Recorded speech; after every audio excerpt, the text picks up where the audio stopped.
All right, we've reached the final month of our slow and gradual change of our diet toward the pound of cure eating style. And in this, we're going to talk about refined oil and dairy products. And so our goal this month is to minimize, not necessarily eliminate, but minimize refined oil and dairy products, and instead try alternatives like almond milk, plain yogurt, and vegan cheese. So let's start by talking about dairy, and more specifically milk, which is really the backbone of all dairy products. So milk is primarily water. It also has a sugar, lactose, which is different from table sugar in that our body doesn't break it down and absorb it as readily as it does table sugar. And that explains lactose intolerance, which is caused by people who ingest lactose and aren't able to break the bonds and aren't able to absorb the sugar, and it causes a lot of GI upset as a result. So while lactose is a sugar, and this is essentially a sugar-sweetened beverage, it's not quite as readily absorbed and doesn't cause the rapid blood glucose spikes that we see with beverages that are sweetened with traditional sugar. There's also whey and casein. These are milk proteins, and they're used as a byproduct. The byproducts of them are used in protein shakes and supplements, but it is an animal protein, and just like any other animal protein, like what we talked about for the last month's goal, our mission is to eliminate these as much as possible. So look at the protein that comes from milk as animal protein, and again, our goal is not necessarily to eliminate all animal protein, but to restrict it down to a fairly small amount. And then finally, butterfat, which is about half the calories in milk, and that is the fat component of it. And depending on the milk, whether it's skim or half or 2% or whole milk, the ratio of butterfat to the entire beverage will be adjusted. But in essence, that butterfat is used in a lot of other cheese byproducts, and that is an animal fat, just like the animal fat found in other meats. So I start when I talk to people about dairy, about the dairy industry. And again, just like everything else that we've learned, it's so important to understand the money and the incentives behind a lot of the recommendations and a lot of what we're seeing in the media as far as diet advice. Again, most of us get our diet advice from the popular press, and that's probably not the best place because there's so many underlying factors that are driving this, and purchasing some type of voice in the popular press is not a difficult thing to do. And when you're a large corporation, you can do this. And the U.S. dairy industry is huge. Over time, we've seen fewer dairy farms, fewer cows, and more production per cow. We get over 2.5 times as much milk from a single cow as we did back in the 50s. And we've done this through genetic engineering and through factory farming techniques relying on hormones and other things that degrade the quality and the healthfulness of the milk.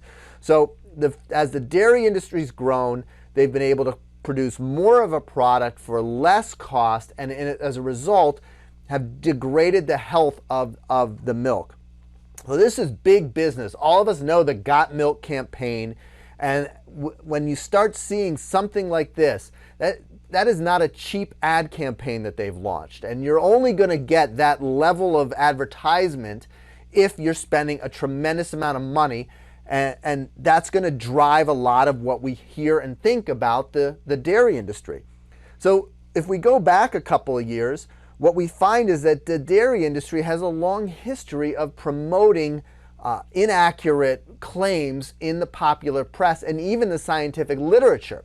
So back around the turn of the century, the dairy industry spent about $200 million trying to promote this idea that increased dairy consumption results in weight loss. And they essentially paid off scientists to perform a study that drew this conclusion. And it was a very poorly done, very biased study, and it was heavily criticized in the academic press, but that doesn't make it into the popular press. What happens in the popular press is this magical idea that if you eat a lot of dairy, you get thin. But in fact, there's nothing out there that is scientifically valid that supports that claim. And in fact, there was a committee, the Physicians Committee for Responsible Medicine, which is really a think tank of physicians who support the vegan industry or support a vegan or vegetarian diet. And it's actually only a small percentage of the members are actual physicians. But this group filed a lawsuit against them claiming that this was an inaccurate claim, it was scientifically invalid, and that they should remove it. And they eventually had to remove any advertisement or any marketing claims that came from the National Dairy Council that promoted dairy as a means of weight loss. So let's talk a little bit about milk products. So there's a lot of milk products out there, and these are the foods we think of as dairy. Now, eggs, which oftentimes are kind of lumped into dairy, I look at those as more animal protein, which would have been addressed last month. So these are really, to me, dairy products are things that come from milk. So we've got sweetened milk, yogurts, cheese products, ice cream and ice milk products, and then protein shakes and bars. This really encompasses the majority of the foods that are out there that come from milk. So first, sweetened milk. There's chocolate, strawberry milk. They sell it in high school cafeterias and all school cafeterias. And because it's milk and somehow has calcium and protein, it's leveraged and it gets in there as a healthy option. Somehow this makes it much better than soda pop or other sugar-containing beverages, when the truth is, sweetened milk has as much, if not more, sugar than soda pop, and is something that absolutely, positively needs to be avoided in anyone's diet, especially children. There's a push to remove these products from cafeterias, and I fully support that because we should not be offering these to our children, especially because they tend to be labeled or thought of as a good choice. But chocolate milk, strawberry milk is a dessert type of choice for a child. It is something that should be limited, and we have to teach them that this is not the right thing for you to be drinking, and certainly not something you should be drinking on a daily basis.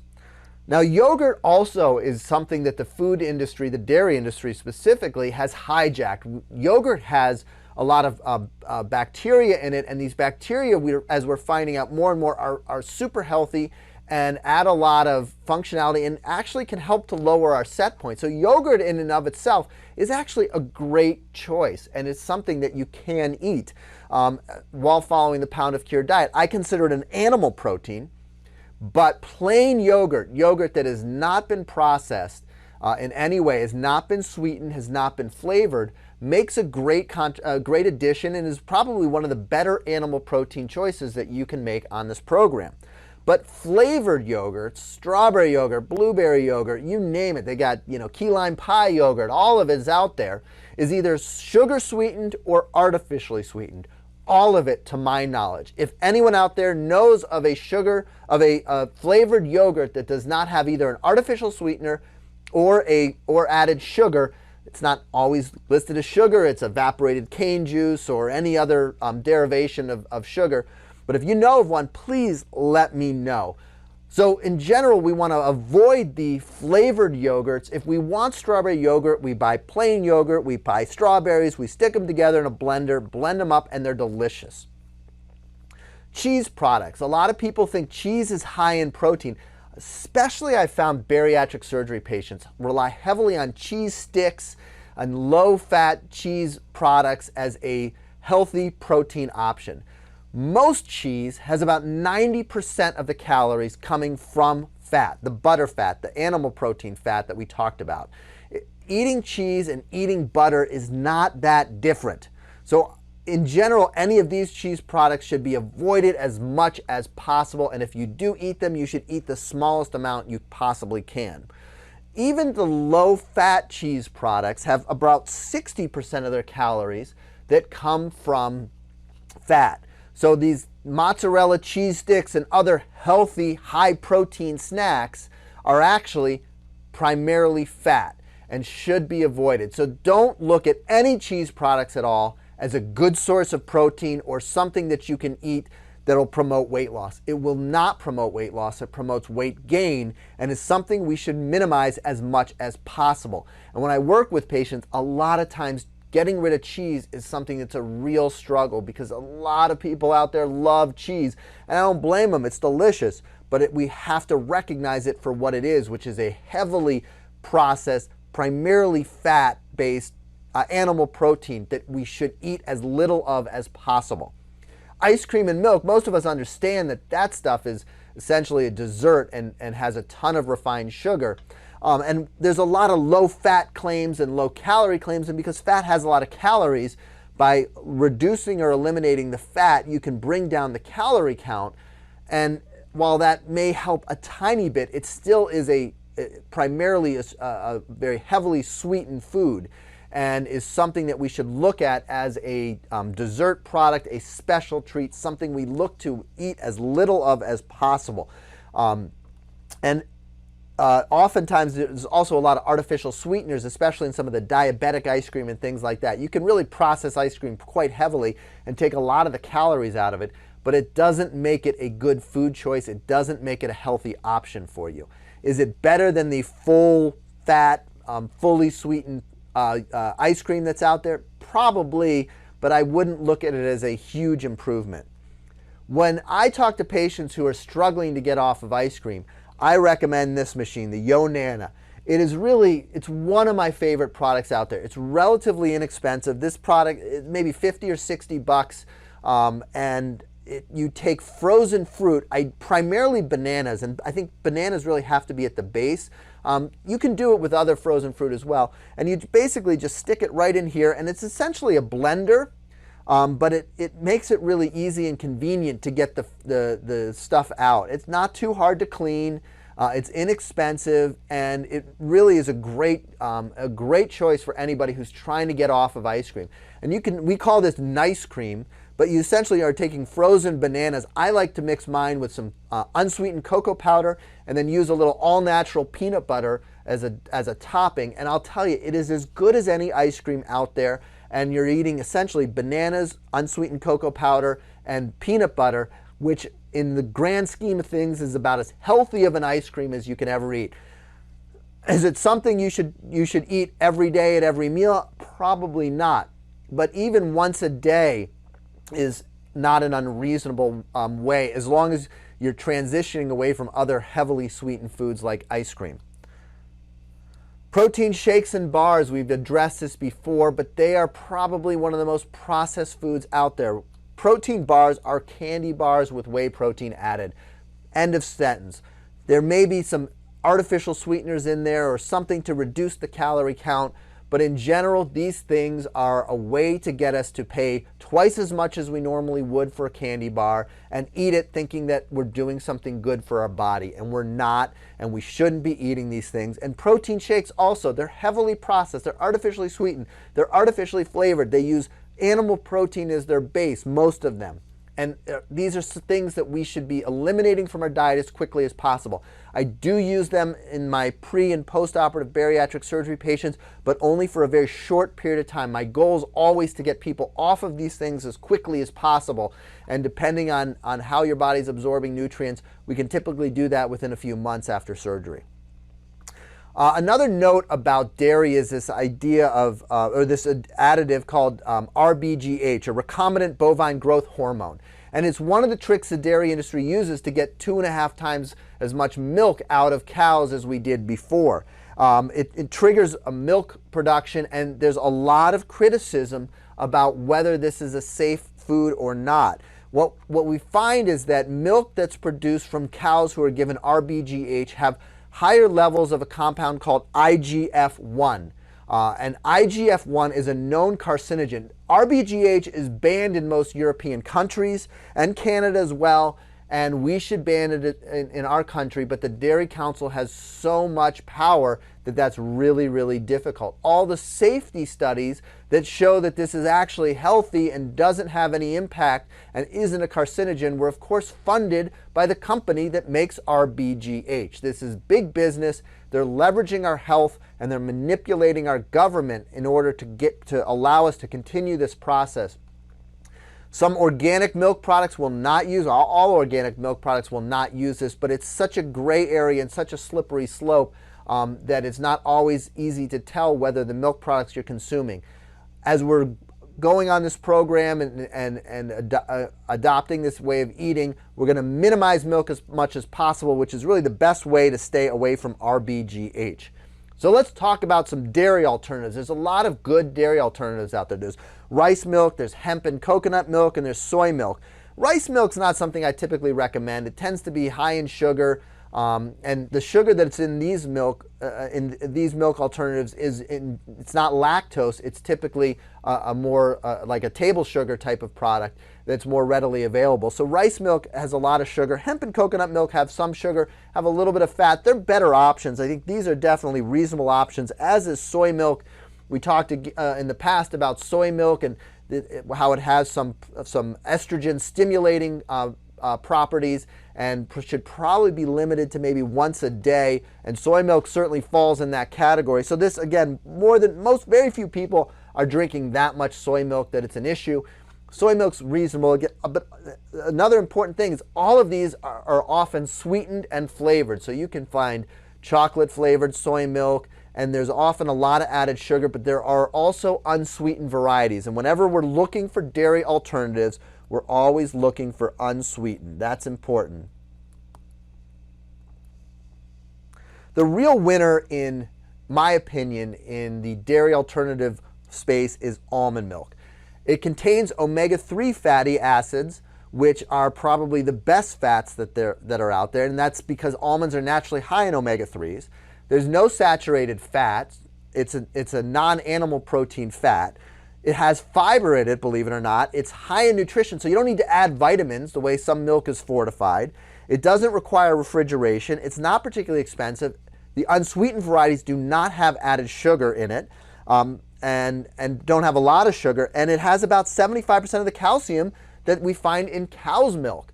And so for me, almond milk is kind of the clear winner and is what we should be replacing. I also think it's delicious, and I've had no problem switching from cow's milk to almond milk, and many of you won't as well. And it also goes great in coffee for those people who are unable to drink coffee completely black.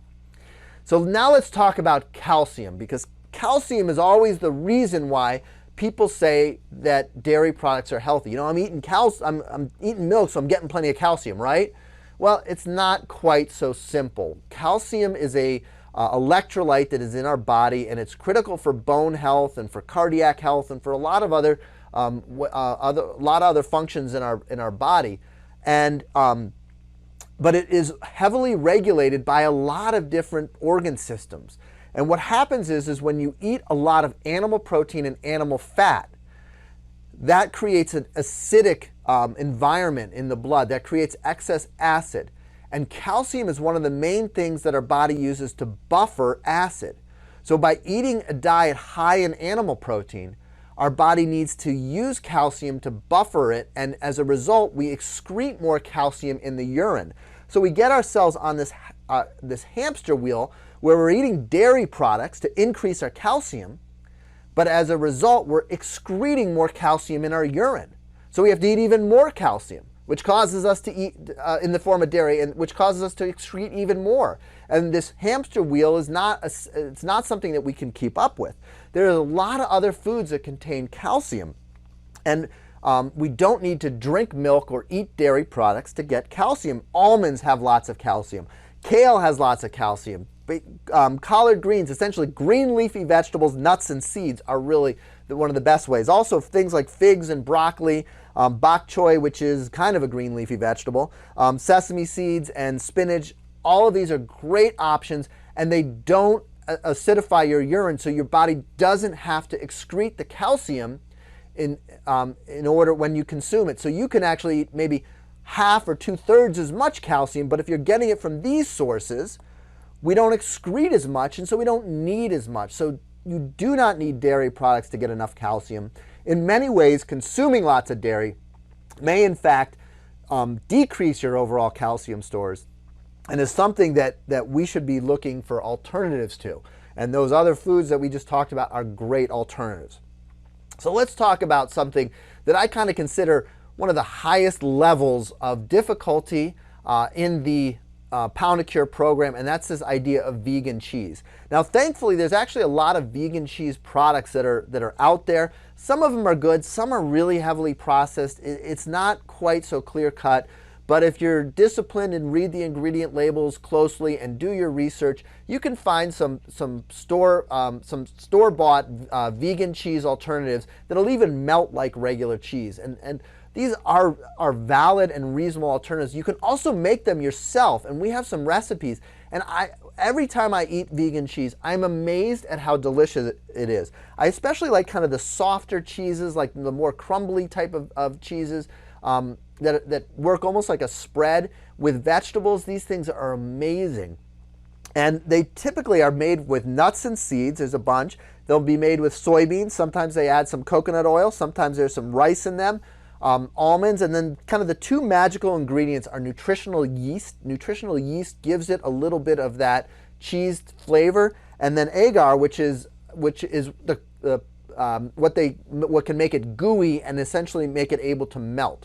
So we've got some great vegan cheese recipes. We're going to be continuing to add to these, and this is something I think everybody should try. Is it something that you can eat every day? Well, for some people, absolutely. For others, it might be difficult because it can get expensive, and making them, especially because they do require a lot of nuts, can be a little more pricey than a lot of the other options, but not prohibitively so. And I think this is something that we should all be exploring. As you're moving through this program, it's so important that you keep making forward progress. You keep trying new recipes, eating at new restaurants, buying new things at the grocery store, and trying new foods. And vegan cheese to me is it's more in the advanced level of difficulty, but it is not outside of your ability to get to. So that's something I think all of us should try and work up toward. So let's switch gears and talk about refined oil. So olive oil, sesame oil, butter, all of these oils that are out there are generally not healthy options, and our goal should be to limit refined oil. And there's a lot of popular press that talks about the health benefits of olive oil and its importance in the Mediterranean diet. And while olive oil is certainly one of the better oils, and it's one that we can eat as part of our tablespoon a day that we're going to try to limit ourselves to, it doesn't make it a great choice. This is not the scenario where the more olive oil you eat, the healthier you are and the more weight you lose. It doesn't work that way. It's a refined oil, and it's something we should work to minimize, and there's a lot of techniques that you can use. So with oil, what really matters is whether you're using it for cooking or not, because a lot of the unsaturated oils, which are healthier, will break down and change form when you heat them up, especially when you heat it past the smoke point. So there's more heat-stable oils, olive oil, butter, and coconut oil, that I think are ideal for use with cooking. If you're using them just as a topping in a salad or in some other food that you're not going to heat it up and take the oil past their smoke point, then these unsaturated oils, which are essentially nut and seed oils and other things like olive oil and canola oil, these are a list of very reasonable options. So it's critical that you know whether you're going to heat up the oil or not and use it for cooking. So let's talk about low-fat diets. And low-fat diets have been around for decades now. And many of you may remember Susan Powter, who had kind of the short spiked hair, and she promoted her diet that was very popular in the 80s. And it was an extremely low-fat diet. And for some people, it works well. What we find is low-fat, low-carb, they're both okay diets. They typically result in short-term weight loss, not long-term weight loss. They're both fairly equivalent, but neither one is really the panacea of weight loss. But there is some other low-fat diets that are out there that are really interesting. And that is the low-fat vegan diet. It was popularized by two physicians named Dean Ornish and John McDougall. And there's other things that have come along more recently, like the Engine 2 diet. So these are diets where there's almost no animal protein, and you eat an incredibly small amount of oil and fat. And even things like nuts and seeds, you're going to limit or eliminate on some of these programs. It's an extremely difficult diet to follow. But there's a ton of evidence showing that this type of diet can actually reverse heart disease. And so they've shown that patients with plaques in their arteries, plaques that could cause heart disease will actually disappear as you start to eat these foods. There is no medicine that can do this. There is nothing that I'm aware of on the horizon. There is nothing out there that makes any claims to eliminate heart plaques. Even things like stents will cover up the plaque, and oftentimes there's an inflammatory reaction around the stent that occurs that can cause it to narrow down again. So there's nothing out there that will do this. And for anybody who has severe heart disease, who's looking for some type of option beyond cardiac bypass, beyond living your life as a cardiac cripple, this type of approach works. And if the truth is, if your life depends on it, which in these cases it often does, this is a wonderful approach for anyone who is unfortunate enough to have such severe cardiac disease.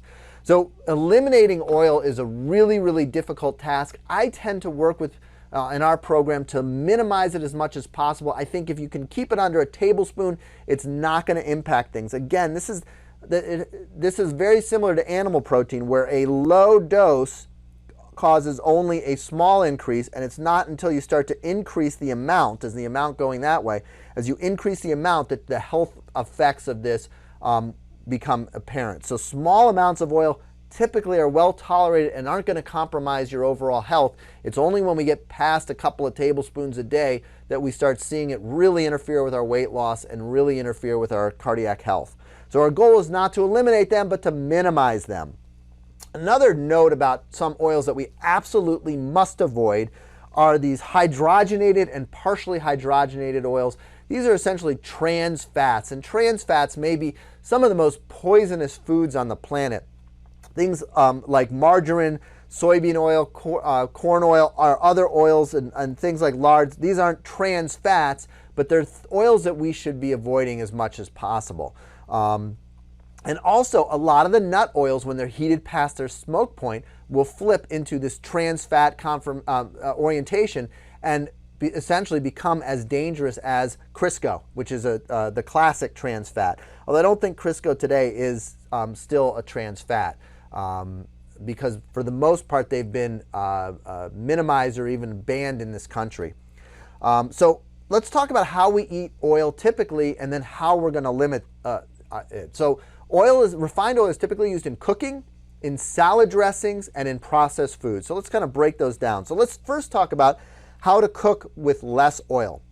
So the first is just simply to roast without oil, or to roast with very little oil, like a spritz bottle of olive oil is probably your best option.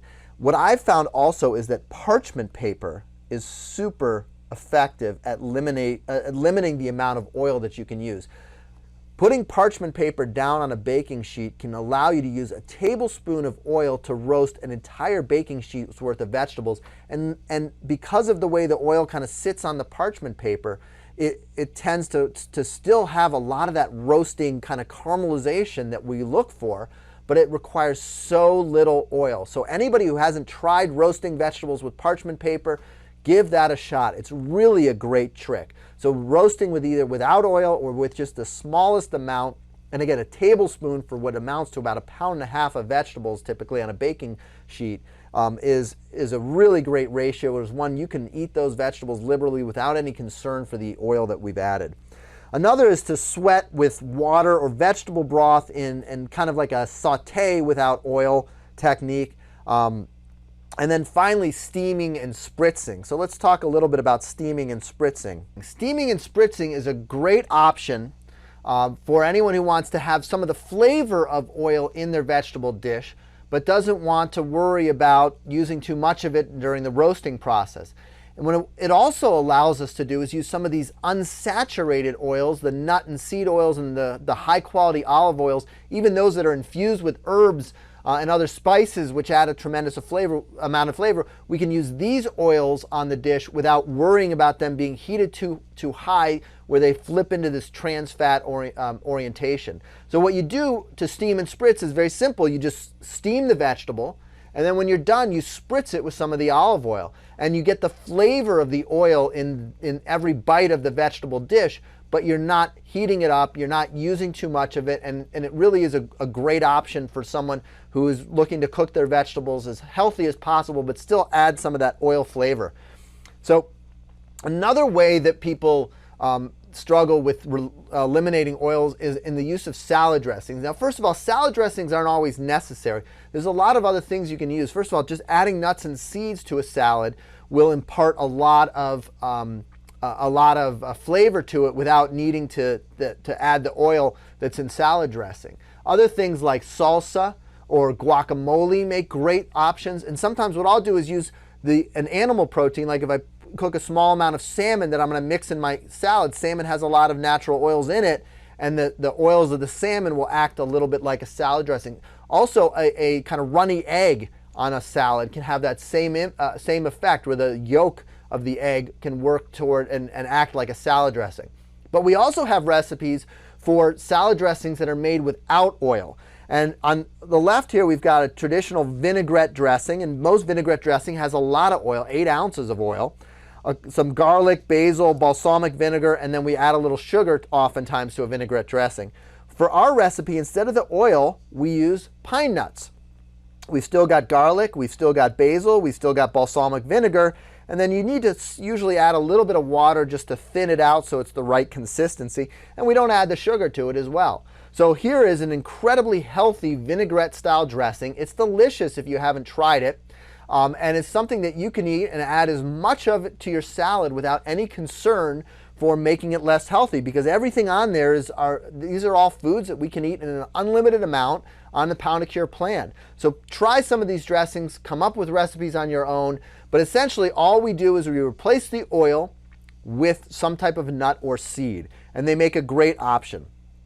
Also, processed foods have a tremendous amount of oil, and it tends to be those oils that we discussed as the ones we really want to avoid. The soybean oil, the corn oil, all of those kind of heavily processed oils typically are what are used in processed food, and it imparts a very long shelf life on these products, which of course is what the manufacturers want because it allows them to maximize profits. But we've already worked to eliminate a lot of these processed foods from our diet, so we're probably not going to struggle there in terms of the oil, but it's really important for you to understand that most of these junk foods have a lot of oil, and a lot of the calories come from fat. You'll hear a lot of discussion about omega-3 fatty acids and how there's a big nutritional push out there, a supplement push that we should be taking omega-3 fatty acids, that they prevent heart disease, that they're kind of the best food we could ever hope for. And in truth, the supplements really don't help. Now, foods that naturally have a lot of omega-3 fatty acids tend to be good, and we should, again, kind of this idea of the Pound to Cure method, we don't take vitamins, we eat our vitamins. We don't take omega-3 fatty acids, we eat foods rich in omega-3 fatty acids. Omega-3 fatty acids reduce inflammation, they probably reduce heart disease, they can lower your cholesterol, but again, we want to eat the foods with them, like walnuts and flax and chia seeds. Some grass-fed beef will have a little bit more than traditional beef. The small oily fish we've talked about, salmon, and then farm fresh eggs all have a little bit more omega-3 fatty acids in them than their conventional factory farm products. And so we should try to eat these foods if we want to get take in omega-3 fatty acids. Save your money. Don't go to the store and buy an omega-3 fatty acid supplement. So, to summarize, our goal for this month is to replace dairy and oil with nut-based salad dressings, almond milk, and vegan cheese. And while for many it's a difficult task, this to me really is kind of the finishing school of the whole Pound of Cure program. Once you're able to get the dairy products and limit the refined oil, and we've made all of these changes, your diet really is at an incredibly high level, and you're eating better than probably 98% of Americans out there. And so while this last task can sometimes be a little bit challenging for people, what you'll find is that gradually implementing it, trying new foods, exploring things you haven't tried before, like vegan cheese and dairy milk alternatives like almond milk, is something that is feasible and you can incorporate in your diet, and it still makes food enjoyable. At this point, if you're feeling deprived, if you're feeling like you're struggling and aren't able to eat anything, you're doing this wrong. There's a lot of different ways that you can implement this program and still enjoy your food, still go out to restaurants, and still feel like you're an active participant in your life and you're not being held hostage by some food rules. So that concludes this course. The next course that I recommend you taking a look at is exercise. And as you see in this picture, we're going to talk about what exercise really means and how we can get the most out of it to help you on your path to weight loss and better health.